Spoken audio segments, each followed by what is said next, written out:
few seconds of focusing.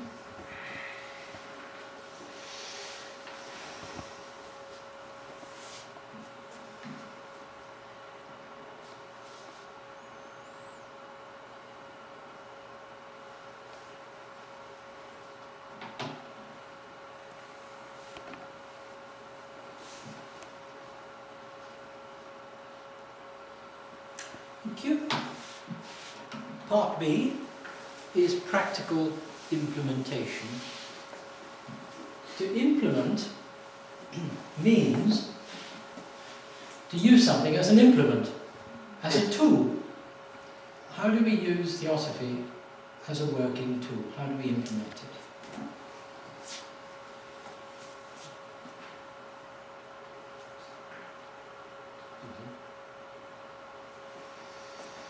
As always, there has to be a balance between theory and practice. Can brotherhood be legislated? I talked about brotherhood. Can we have rules about brotherhood? What is the place of rules? Do dogs wag their tails or do tails wag their dogs? Efficient methods of working, indispensable qualifications for a worker, networking, which is very important with all our brother and sister organisations, Steiner, Lucis Trust, Krishnamurti. The mountain range of Theosophy, a bit of a warning, and I asked whether we are eagles or parrots.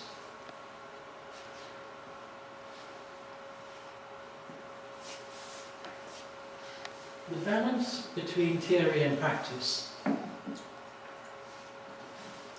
Let's start by putting up a little equation, which I've called the knowledge verbiage equation.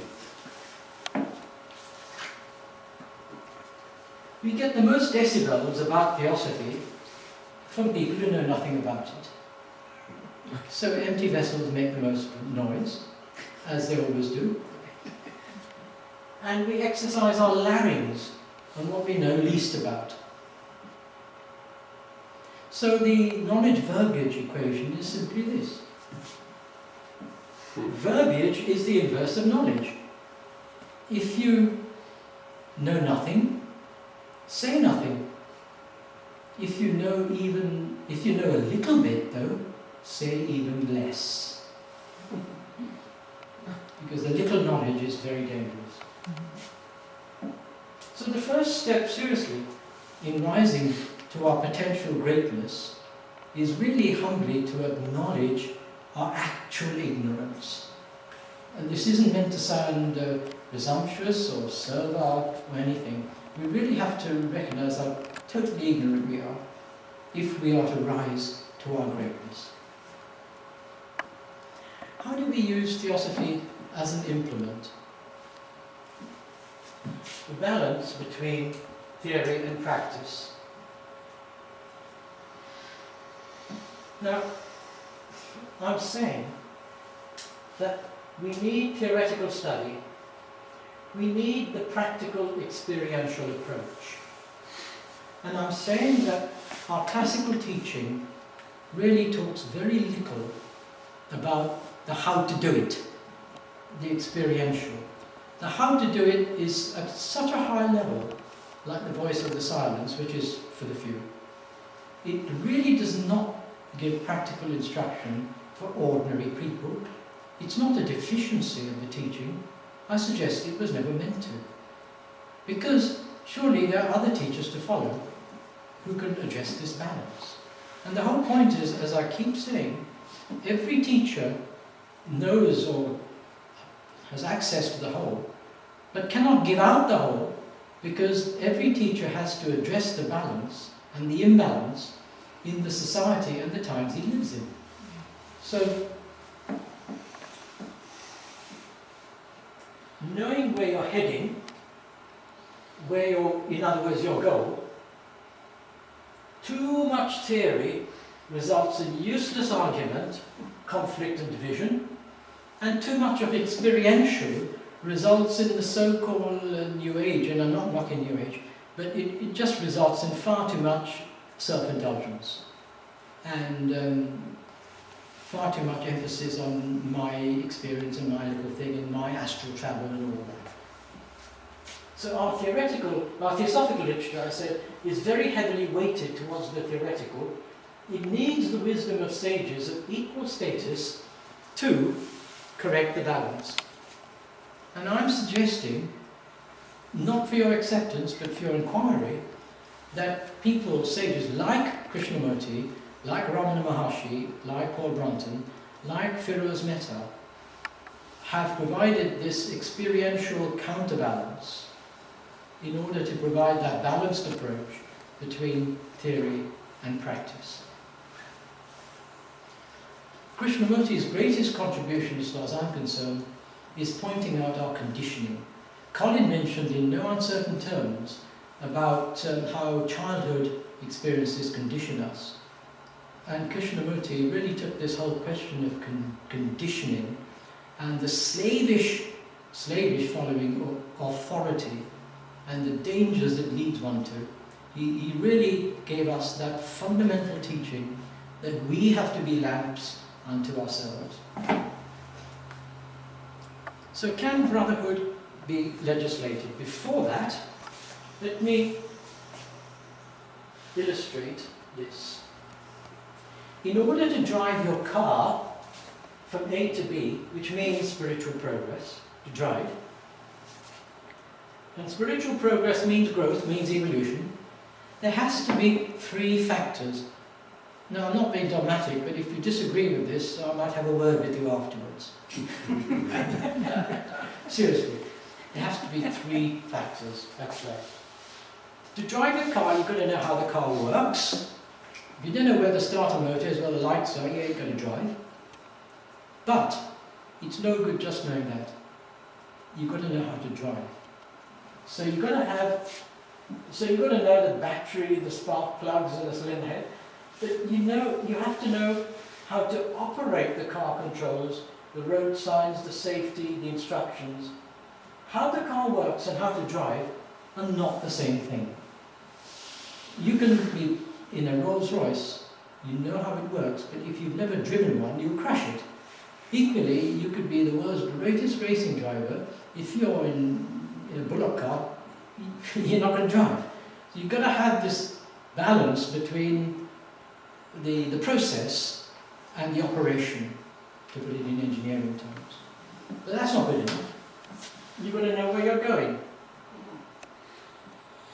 You've got to know where to steer.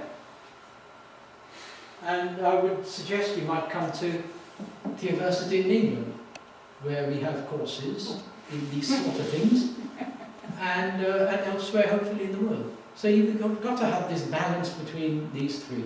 If any one of those is deficient, you will not get from A to B. Your direction might be right, your car will break down, or the car will break down, you go somewhere else. Alright? So, I'm just suggesting that sages like Krishnamurti, Paul Brunton, Ramana Maharshi, without labouring the point and without taking it literally, have redressed the balance between how the car works and how to drive. Between the theoretical doctrine, and I'm not saying Blavatsky is all theoretical, don't get me wrong, between that and the instruction on how to drive that car of the ancient wisdom.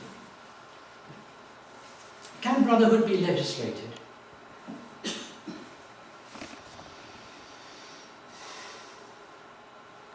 Why did this happen? I'm talking about a disaster involving the Piper Alpha North Sea oil rig. In every situation in life, we can learn something from it.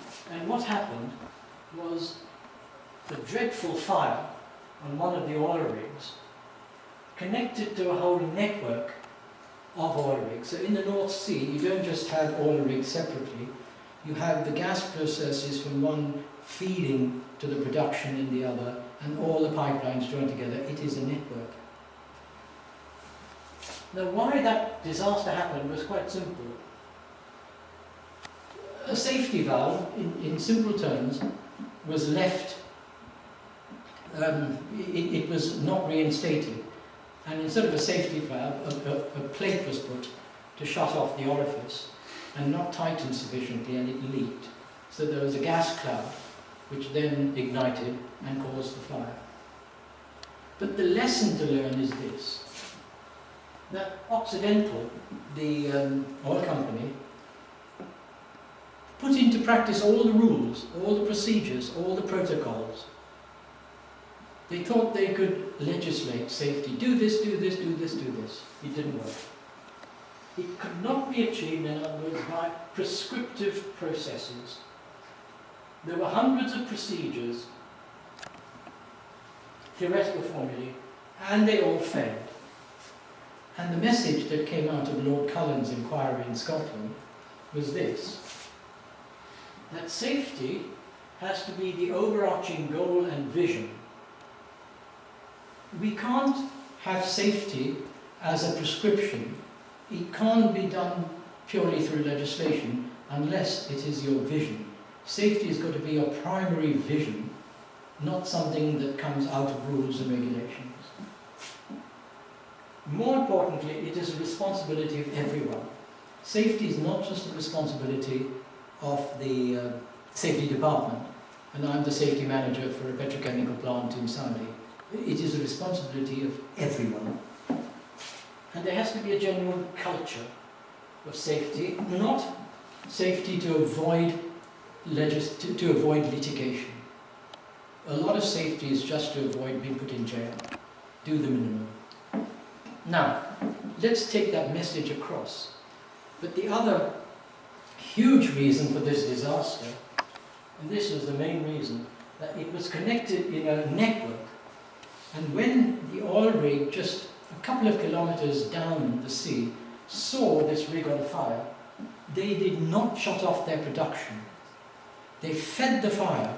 Their attitude, seriously, was, they've got their safety systems, we've got to maintain our production. Commerce comes before human life, literally. They maintained production for hours after the first fire, when the fire could have been contained. But then, when the gas at tons per minute from neighbouring rigs fed the fire here, when the pipeline exploded, it was just being fueled by fire from the neighbouring rigs. So, selfishness.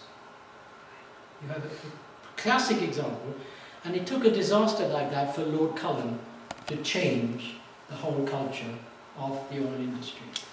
Let's learn. Can safety be? No national president or international can legislate brotherhood. It is incumbent on each one of us. We need a brotherhood culture. We can't have rules to inculcate brotherhood. Brotherhood is not the department of the brotherhood management system. Guidance is not the same as rules. I'll never forget when I was doing a lot of flying. I almost flew into a tree, quite literally, and I told the instructor, I was flying solo, well, the altimeter said 200 feet, and he yelled at me and said, the altimeter, you idiot, is a guide, it is not a law. The two are not the same thing. So just because the rule says this, doesn't mean follow it slavishly like a fool. Use your head, in other words, all the time. The number of rules, and I'll come to this, is directly proportional to the degree of fragmentation amongst members. More rules, more fragmentation to hold it together. I'll come to that. Unity in brotherhood cannot be acquired by legislation. Political wrangling cannot be dissolved by rules. And one unethical act can ruin a lifetime of good work. So now let's talk about dogs wagging their tails, shall we? Which you've all been waiting for, and that's all you've been waiting for.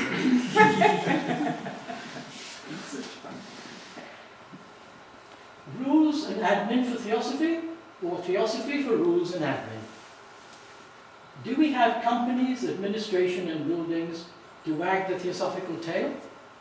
Or do we have Theosophy just using companies and admin in order to fulfill the theosophical motive? In opera, in any music, the golden rule is music first, then characterization, then production. Surely in Theosophy, it is Theosophy first, then the society, then admin and finance. The internal attitude must determine the outer structures. Software determines hardware. The correct attitude will call in the right amount of money. Bean counting economics must be subservient to attitude. And money problems are not fundamentally solved by economics. Just witness the current situation, which is not fundamentally a financial one, but a problem of greed. No sage ever talked about economics. Think about it. No sage. Jesus, Buddha, HBB, Krishnamurti, Walranton, Ramana Maharshi, Lao Tzu, you name it. Because they all knew that man's nature needed healing. Because man causes the economic problems. No sage talked about a utopia caused by material considerations. I'm not knocking economics. I'm saying that get man's attitude right, the economics will follow. So, this structure is propped up by scaffolding, isn't it? Take the scaffolding off and the whole thing tumbles down. Can you see that? Just look at the amount of scaffolding. But this structure, this building, relies on its own strength, and the scaffolding is only used, well, to paint the wall or to make an improvement to the exterior. So, the more our society, or any society, is held together by rules, it becomes a bit like this, like the crumbling structure. The more rules we have, the more we are irresponsible. If we were so responsible driving our car, we wouldn't need rules about drink driving. You know, common sense says you don't get drunk and drive a car. But because we are irresponsible, we need these rules. Distinguish that rule from saying drive on the left-hand side or drive on the right-hand side. That is just to organise society. That is not because we're irresponsible, we just need to know, otherwise we'd be banging. So that rule is different from rules that are designed to contain a fragmenting or an irresponsible individual or society.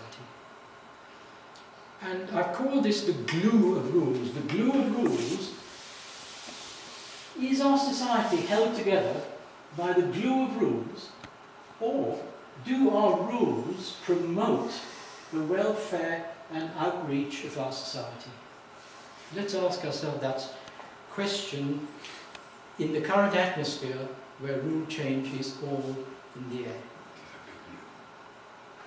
Now I suggest that our society stands bolt upright from its own inherent integral strength, built on the pillars of truthfulness, compassion and altruism, rather than that artificial integrity held together by more and more rules.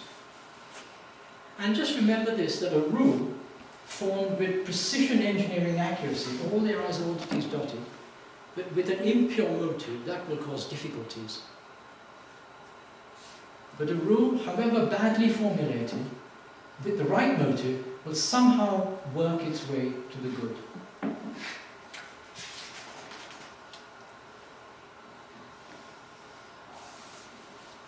Let's move on quickly to efficient methods of working. I mentioned this earlier. It is our law to approach every such one, even if there be but the feeblest glimmer of the Tathagata light. So who is chosen to become an instrument in the work of the elder brethren, or the masters?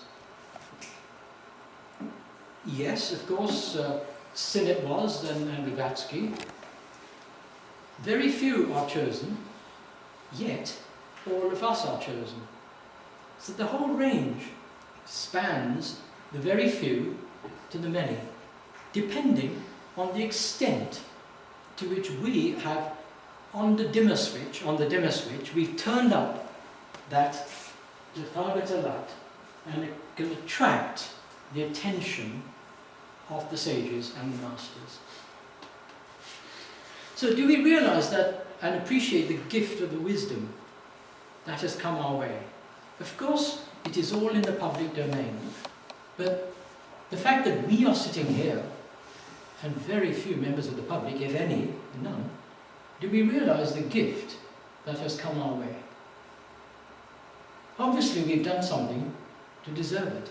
Obviously, we have done something to create that sparkle of the Tathagata light. So what are we going to do with this gift, this pearl beyond price, the ancient wisdom, the perennial philosophy? Surely we're not going to wear it round our necks like a pearl just to look pretty. Another aspect of energy is this whole question of entropy. In simple terms, entropy is not the amount of energy, but the amount of useful energy you can draw from a quota. So a very inefficient power station, most of the hot air goes up the spout. Very little is converted to useful work. In something like a fuel cell, the majority of the energy is used for efficient turning of the wheels, and very little energy is wasted. So a low entropy society or approach means a very efficient use of energy, not quantity, but out of a certain amount of energy, it is used very efficiently, whereas a high entropy approach is to use that same energy very inefficiently. So because we are, in a sense, and I'm not sounding patronizing, we are the chosen few, because we are sitting here, our society is a very low entropy approach, low entropy society, because there's a tremendous amount of truth and wisdom and power in a very few hands. It's not scattered all over the place.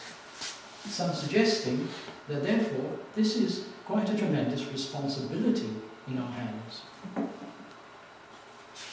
In the same way, I suppose, that the enormous power of, say, Beethoven's music rests in a very few hands, let's face it, even though so many people are struggling, so the responsibility as custodians of the ancient wisdom rests in a very few hands.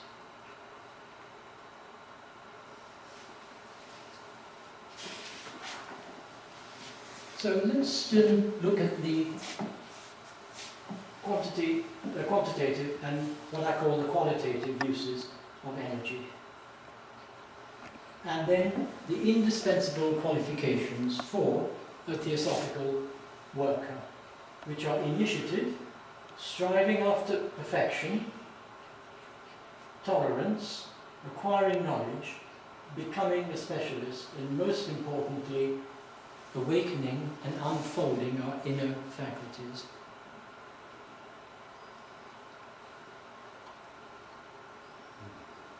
We have to look all the time at the question of personal motive and agenda.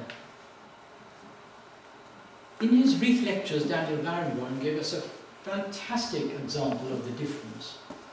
If you have an orchestra with the trombones blaring off, drowning everyone else, the orchestra, the sound has power, but it has very little strength.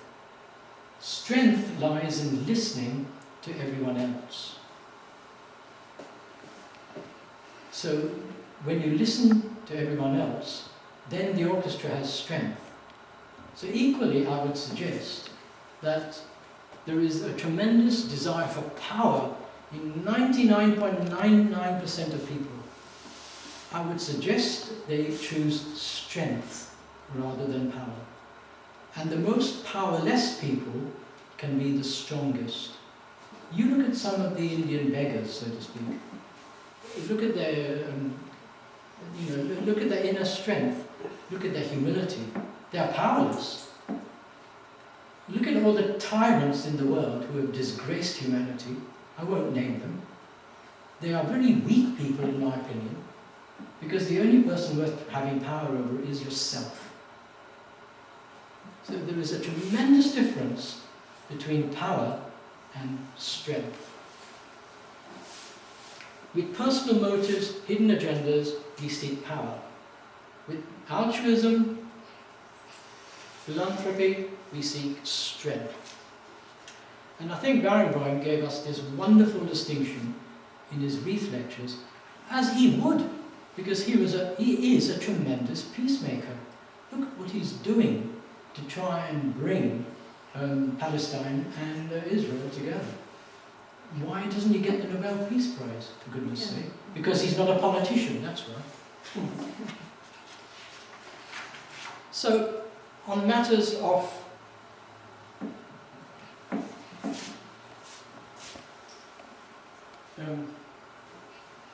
motives and agendas, distinguish between power and strength.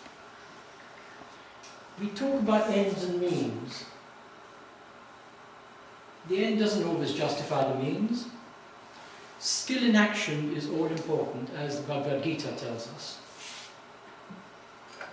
The fruit of action is less important.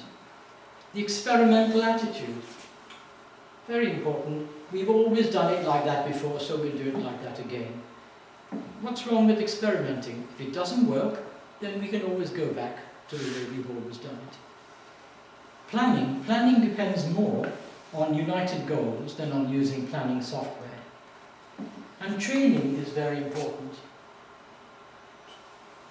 Because at the moment, aren't there so many people in the society who are really not trained in finance, they're not trained in IT, information technology, but are having to take it on board. Whereas with a little bit of training and going to night school, it might make a lot of difference to them. Learning methods. Boris Zerkov says, quite rightly, that unlike a university, you don't learn your arithmetic and then your algebra, then your geometry, and then your calculus. The learning method is more of a spiraling process where you learn the whole, however rudimentary, and then you keep coming back to it and coming back to it, examining different aspects of the whole. But you always learn more in terms of a spiraling coming back rather than a linear process.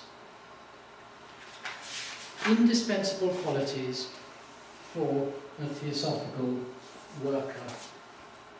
Of course, initiative, that's obvious. Striving after perfection is obvious. Tolerance and cooperation, yet a willingness to make a firm stand. But the awakening and unfolding of inner faculties is extremely important. Because a chief politician can gain his objective by appealing to the selfish, materialistic instincts of a man. And it's fairly obvious also that an unscrupulous scientist can achieve his ends in the same way. I'll never forget the lecture by Professor Julian Savulescu, the Oxford professor of practical ethics, who suggests, he writes, that human beings should be born by cloning and sex reserved for pleasure only. And he starts his lecture by it's not even funny, I'll tell you when you can laugh, I'll give you my permission. I didn't give you my permission. He starts off his lecture by putting a slide up of 6 naked female breasts and telling us how, looking perfectly normal to my uninitiated eye, and how genetic engineering can change shape and colour. You can even have translucent breasts if you want. Did you know that? Translucent. Well, this is really appealing to a base instinct in order to justify, totally as far as I'm concerned, unethical science. And not all science is unethical. But we have got to awaken the dormant buddhimanas principle in man. And that surely cannot be awakened by PowerPoint slides. There is no picture of buddhimanas. It can only be done. Putting up tables is not buddhimanas, it's only table. So it can only be done to the extent that we have awakened that in ourselves. And no amount of brilliant lecturing, and even an unbrilliant lecture is far better than with a man who is awakened. Somehow, something gets across. Then brilliant spiels and talks on the secret doctrine, whatever, if you haven't touched that some degree of awareness. We can easily arouse base instincts and emotional favour, but we can only arouse spiritual faculties to the extent that we have worked on them ourselves. And I suggest that for a strong theosophical society, public lectures on tantric sex are far less desirable to draw the public, that happens by the way, than a strong society where the public see our own inherent robustness based on our integrity, based on our brotherliness and openness. That is far more likely to draw the public, or the right members of the public, than courses on how to awaken your kundalini in the name of tantric sex. I should say, and I keep saying, that I cannot and I will not talk purely theoretically. I have to draw conclusions and observations on what I have observed, not only in the English society, but in society and the international society, to the extent that I'm able to do so. One has to draw on what one actually sees in order to convey a living message. Otherwise, we just talk lovely platitudes, and platitudes are not going to help us. So, God forbid that the Theosophical Society should lose its core ethic and its core purpose. And I was talking to someone the other day, and we said that one of the reasons why so many people are drawn to the Society for a couple of lectures and then go elsewhere, and so many other groups want to infiltrate the Society, is like, the reason is it's like leaving your house empty. If you leave your house empty, at least in England, you get squatters. So if we leave our theosophical house empty, we get squatters. The so-called pseudo-New Age. I'm not knocking the New Age, there's a lot of good in it, but the pseudo-New Age, who are looking to hook on and gain membership and fund their own projects. Actually, next to where I live in England, there is a temple just constructed by the brothers. I don't know if you've come across them, Colin, but it's in, I don't know, 10 acres next to Losley Farm. Think of the money that these pseudo groups have at their disposal. It's absolutely tremendous. And a lot of it is gained by preying like vultures on our society and others, on the grounds that our world can contribute to us and will solve your problems and save your soul. So God forbid that we leave our theosophical home empty and squatters move in. And squatters only move in because the house owner has moved out. Who is the house owner? It is core theosophical precepts and living according to it. That is the house owner. So I'm going to talk a little bit on networking. It is vital that we network with Lucis, Strauss, Steiner. Scientific and medical, in my opinion, is the most promising and wholesome society. The rules for networking, I would suggest, are the following. We should obviously feel a genuine rapport, but also the group we are networking with must feel an equal warmth towards us, not just join us as a fertile field from which to pinch our members or proselytize and preach to us. Networking does not mean conversion or proselytizing. It means just what it is, networking, sharing and enriching. Other groups must not be led by just one person, which smacks of guru worship rather than an egalitarian spiritual inquiry. So again, networking can either enrich us or it can rob us of our energy. So we have to do it carefully. Let's move on now to the mountain range of Theosophy. I'll describe this diagram. the perennial problem is, what is Theosophy? There are about as many definitions as there are Theosophists, depending on the question you're asking. I suggest that Theosophia is the shoreless, limitless, depthless ocean here, which has no boundaries. It is the what a Christian might call God, what a Theosophist might call Parabrahma. It's the intelligent substance principle, an inherent intelligence, wisdom. Now, that obviously cannot be assimilated all in one go. So we have the ripples of that reality from ever becoming, from ever being to ever becoming.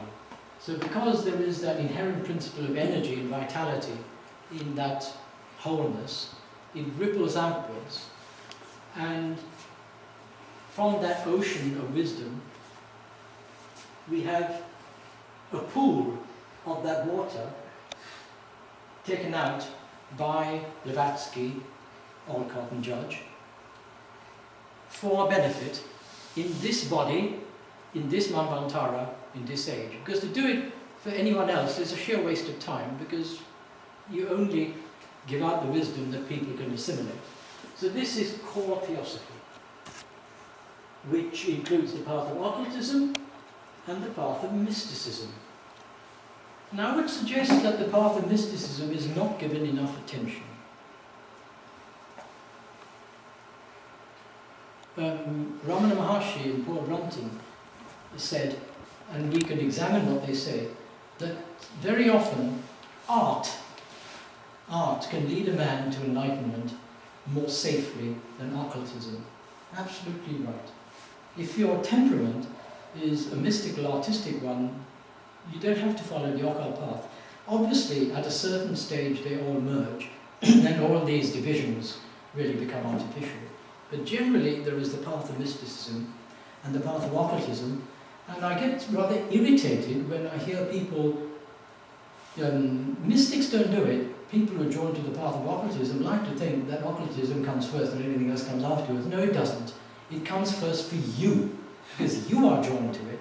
It doesn't necessarily come first for others. But I would suggest we try and readdress that balance a bit more between the path of occultism and mysticism. And the path of mysticism, I personally don't see too much from in our classical literature. One would have to look elsewhere. I hope I'm mistaken, I'm not saying there isn't, but our classical literature is very heavily weighted towards the path of occultism.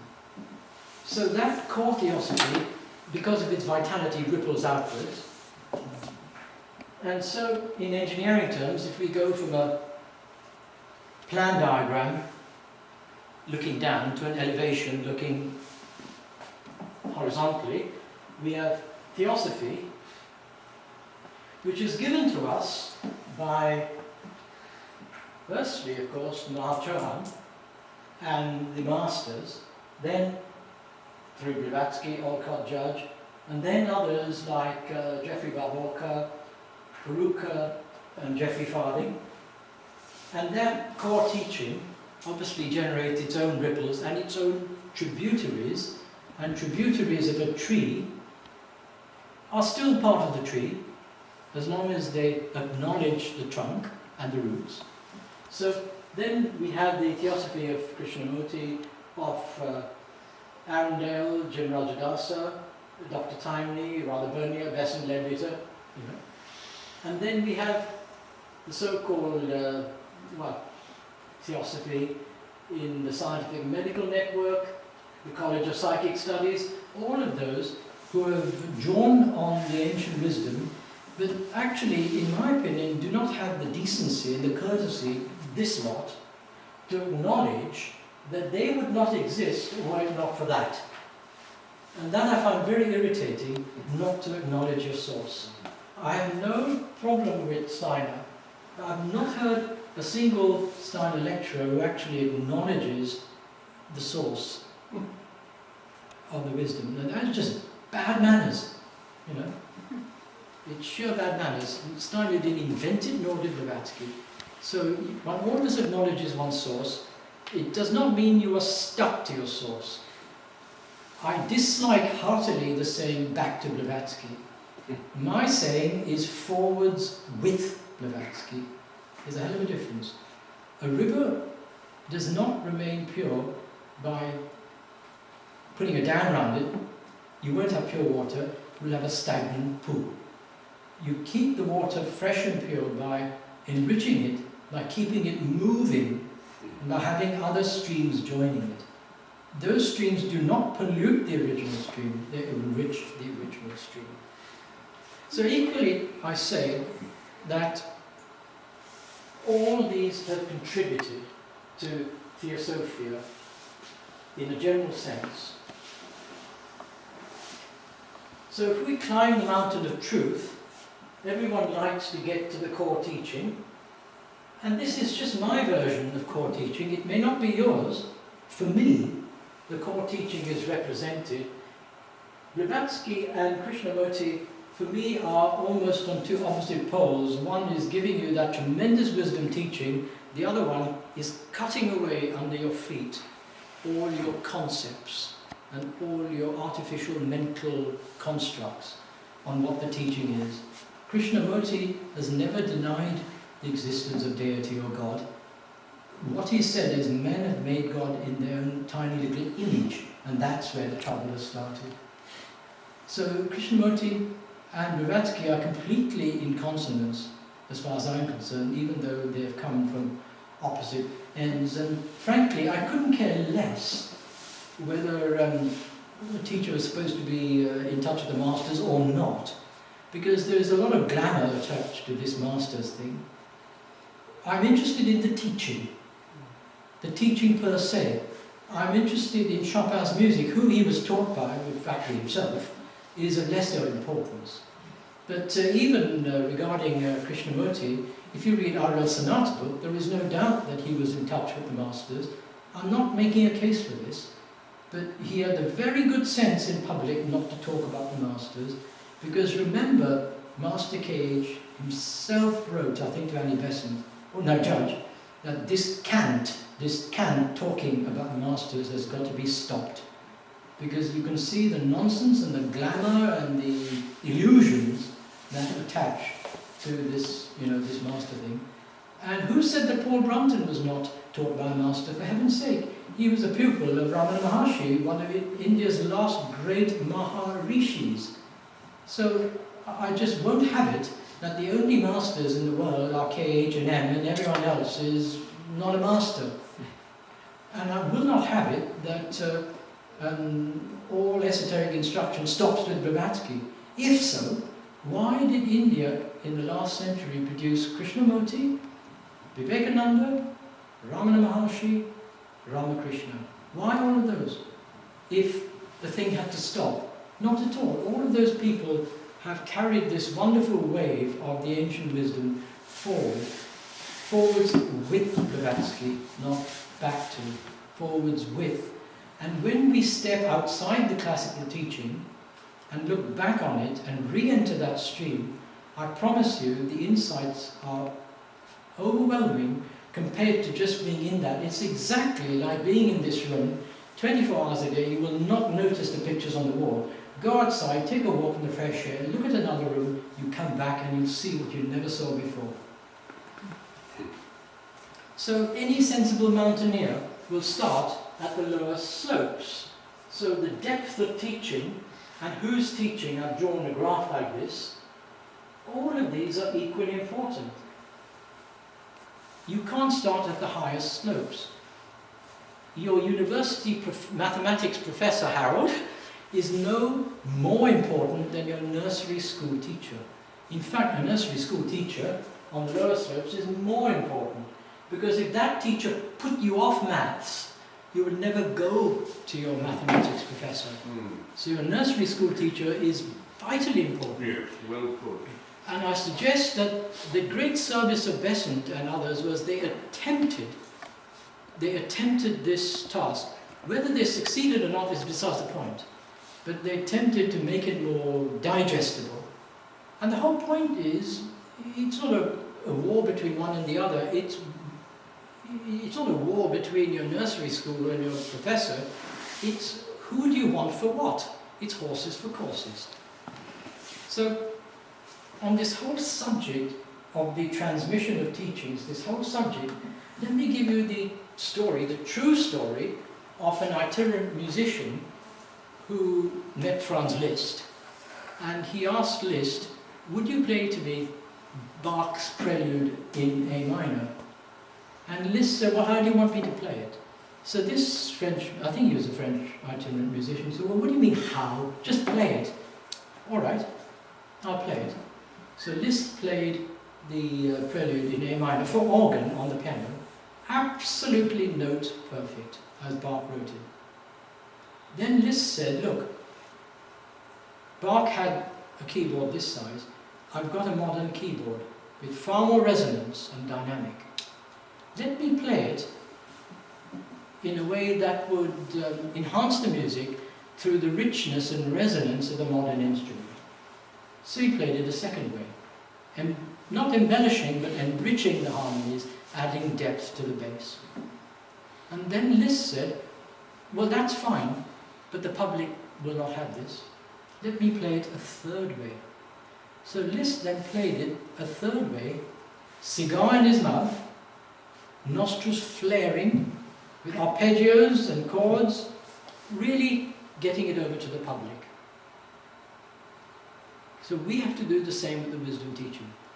If we stick just to one set of words, under the banner of authenticity, it is not authenticity, it is ego. It really is.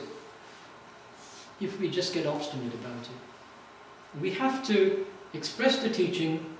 We might even like to try a cigar in our mouths, anything to get Theosophy across. But you can see what I'm driving at, I hope.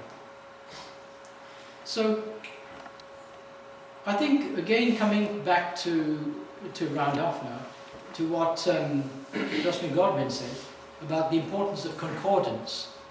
It is far more important and intelligent, and intelligence awakening, to try and see a concordance between so-called first and second generation.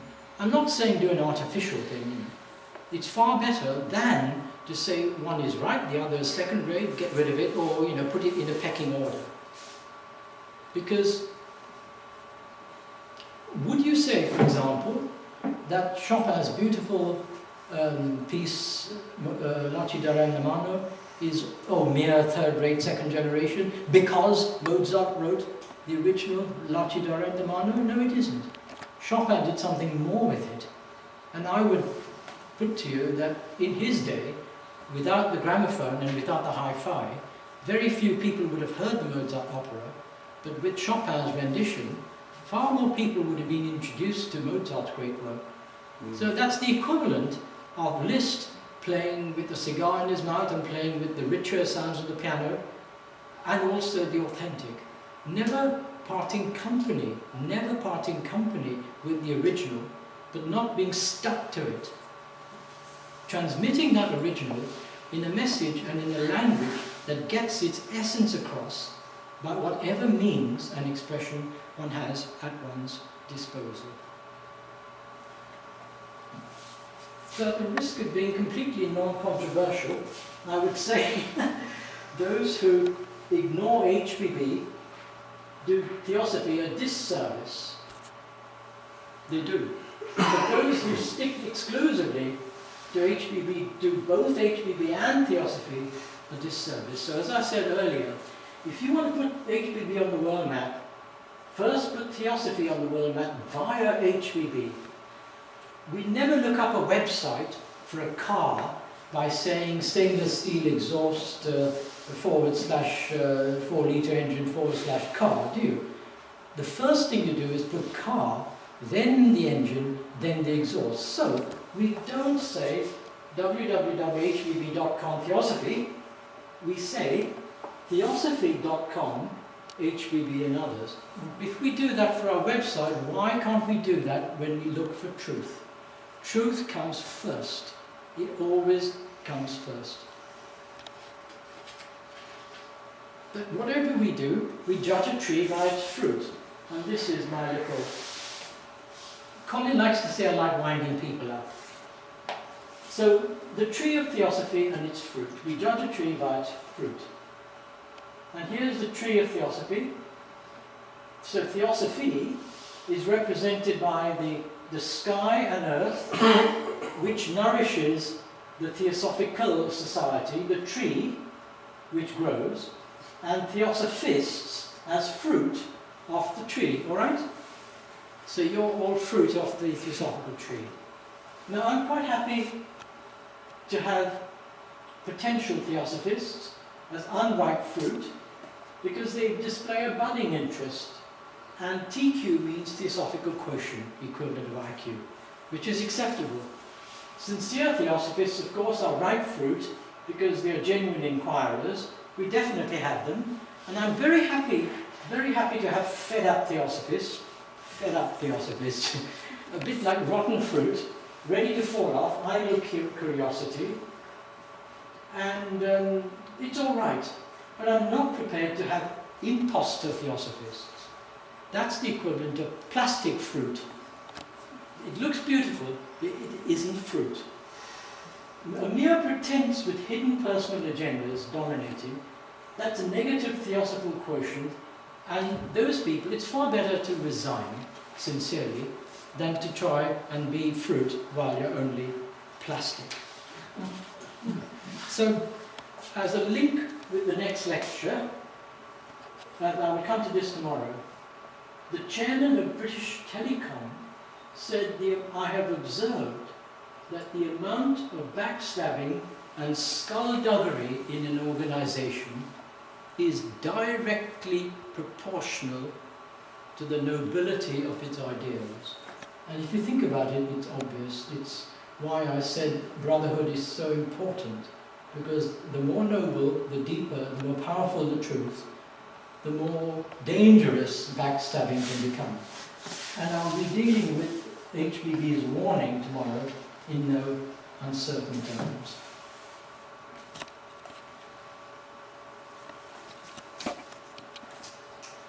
So to close, we can trace, and this is one of Paul Brunton's wonderful observations, that he related the ancient wisdom to current affairs, to people whom he knew, and to the world situation. And he tells us in his notebooks that we can trace a line of connection between gentle Jesus and the horrors of the Inquisition. We can trace that line. And the revelations of Jesus, of course, were one aspect of the revelations of the divine. Another revelation of the divine is the fantastic work of Galileo and Newton. That's also a revelation of divine. We can trace a line of connection between Galileo and Newton and the horrors of atomic warfare. Now I'm saying we can trace an obvious line of connection between the wisdom given out by the masters and HBB to the Theosophical Society. So, if we make a mess of it, no masters are going to come and rescue us. Why should they? What man has made a mess of, man has to put right. If you have a 6-month baby, you make jolly sure he doesn't fall into the canal in Venice. If you have taught your teenage son how to swim, and he, like an idiot, gets drunk and falls in, well, you say, sorry, you get out yourself now. All I will do is make sure you don't kill yourself. When you're drowning, I'll throw you a life raft. But you have got yourself in that position, you get out of it. So why does one expect the masters to put right what we have made a mess of? I'm not saying we are, if we do. So it is incumbent on us to put right what we have erred on, or what we have not got absolutely right. So no masters are going to come artificially to rescue us. I know someone in the English society who, when something didn't quite go his way, this person said to me, oh, well, the masters have other work for me. But when things really didn't go his way, oh no, the masters went behind him then. See how glibly we use this masters thing, how arrogant it is to say, if you don't get voted in, the masters have other work for me to do. You know, it is not even funny, it is so pathetic to hear this sort of rubbish talk. All right, in that case, when things really don't go your way, be honest and say, even then the masters are behind you. And of course they're not. So we, as responsible adults, have been entrusted this Viveka Chudamani, the crest jewel of wisdom, and if we deliberately misuse that trust, then we will have to put it right ourselves, in which case the masters are fully entitled to say that if the hitherto secret knowledge having now been made public, the master warns, if notwithstanding the proofs given, if it, the world, still refuses yielding to evidence, then we, the masters, will at the end of this cycle retire into solitude and our kingdom of silence once more. And they're fully entitled to say this. So finally, are we eagles or parrots? Winston Churchill said that when the eagles fall silent, the parrots start jabbering. So, are you an eagle? Or are you just a parrot? You choose, but I would suggest that we are all eagles, because it is really a rather critical time for the Theosophical Society. It is a critical time. And it is up to us to ensure that, to paraphrase Blavatsky,